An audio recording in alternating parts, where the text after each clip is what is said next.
Mecha break to use NVIDIA Zen digital human tech. Black Myth Wukong smashes all the records to become the second most played Steam game as 8 new GeForce RTX 40 supercards are launched based on the game. NVIDIA introduces GeForce RTX 4070 with G6 memory. And lastly, AMD is prepping for another X3D processor which will be based on Gen 4. Okay, so firstly we have the NVIDIA Zen digital human technology being showcased in the game called Mecha Break. So what we know about NVIDIA is that it's a suite of digital human technologies powered by generative AI, first introduced at Computex 2023. At Gamescom 2024, NVIDIA rolled out Nemotron 4 Instruct, an on-device small language model tailored for role-playing games. This model enhances how game characters interact, making their responses and actions feel more natural. The first game is basically using this ACE technology is Mecha Break, developed by Amazing Season Games, a Kingstop subsidiary. In the game, players can talk to characters, get advice, and customize their mechs in a way that feels intuitive. NVIDIA's Nemotron 4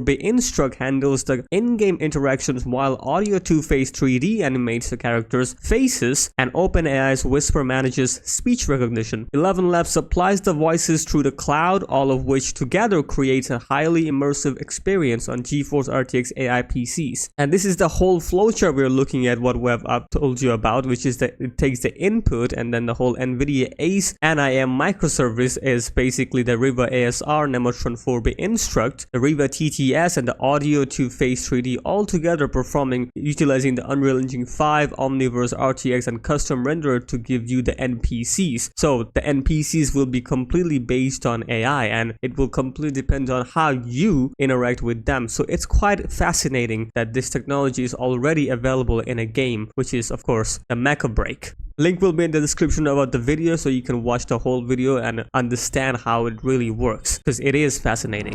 And next we have the Black Myth Wukong that has smashed Palworld and Counter-Strike 2 to become the second most played Steam game of all time, which is crazy if you ask me. So the Black Myth Wukong has smashed records to become the second most played Steam game of all time within just 11 hours of its launch, amassing over 2.1 million concurrent players. And this impressive feat knocked Palworld and Counter-Strike 2 off their podium spots and is now closing in on PUBG's all-time record of 3.2 million players. Possibly they will reach it. The game's success is partly due to the huge anticipation from the Chinese market, which is set to become home to 730 million gamers in the next few years. However, it's not just about the numbers. Black Myth Wukong has also received critical acclaim with a 96% overwhelmingly positive rating on Steam and an 87% review score from Tyler Cole, who compared it to the Elden Ring Shadow of the Earth 3. While PUBG still holds the spot, of course, Wukong is steadily gaining ground and it's anyone's guess if or when it will surpass the current record. The game's rise shows that there is a massive audience hungry for more unique and exciting titles, and Black Myth Wukong is meeting the demand. Even after they've won through all the criticism from the woke media, I would say it's completely failed to stop the game from getting this much success. So yeah, hats off to them. And not only that, even the GPU manufacturers are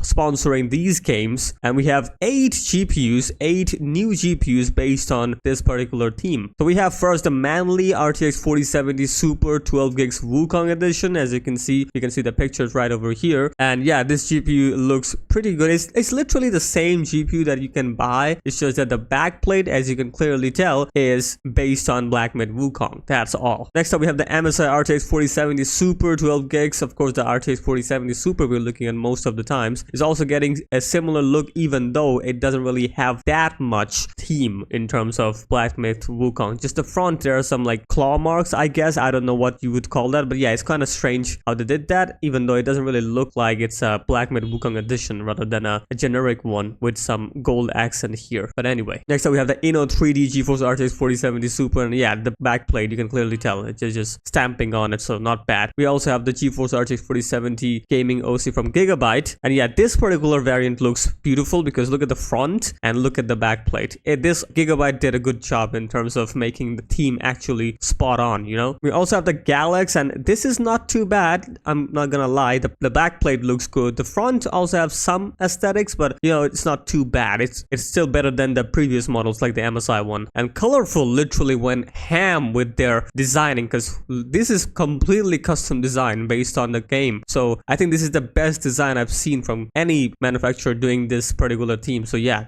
hats off to them. We also have Zotac, again a generic model, which is the backplate having the custom design, nothing more. Gainward is doing some white accent, which is not bad. The backplate looks good in my opinion, so they did a good job here, although the front looks same as the normal ones. So yeah, in my opinion, clearly Colorful has won. So they had the best impact in terms of designing the GPU, and I would say also Gigabyte, they also did a good job. The rest are like okay, but I guess Inno3D and MSI didn't really do much. So yeah, especially MSI, they had nothing actually.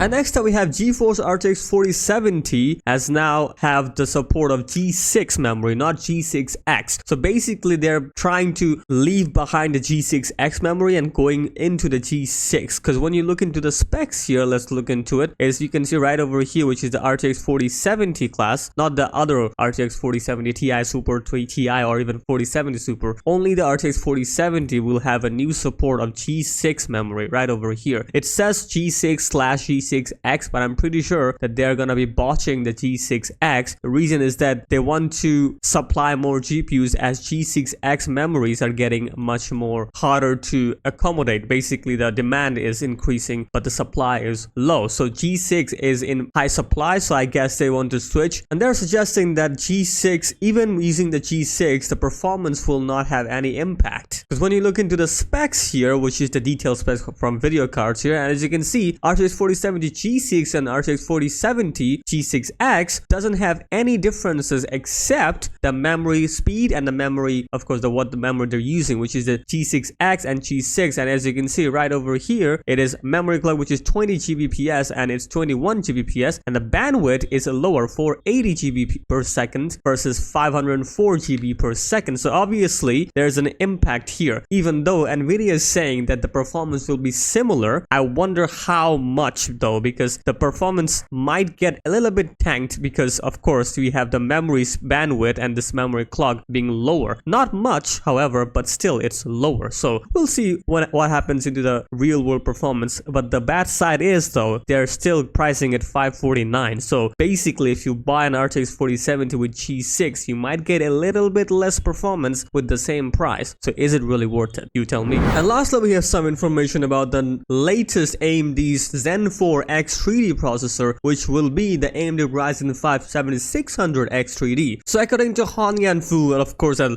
known leaker has leaked this information, which is the 7600 X3D will be launching in early September. So September is like 10 days away. So early September would suggest the first week of September, clearly. So if that is the case, we might be seeing 7600 X3D launching in the next 15 days or so, probably. We already know the 7800 X3D is around $330. If you look into the pricing right now, you might find that deal. So possibly the 7600 X3D will be priced at $250 or sub $300. That would be the case. So my best guess would be it's gonna be a $250 processor, because you know 7600X is around $200. So clearly X3D will have a little bit premium, but not much, as it's gonna be close towards the 7800 X3D. So my guess is $250. We'll see about that. That is not a big deal. Obviously the leaker hasn't provided any specs here, but we can assume something. So based on what we know about the Zen 4 processors, the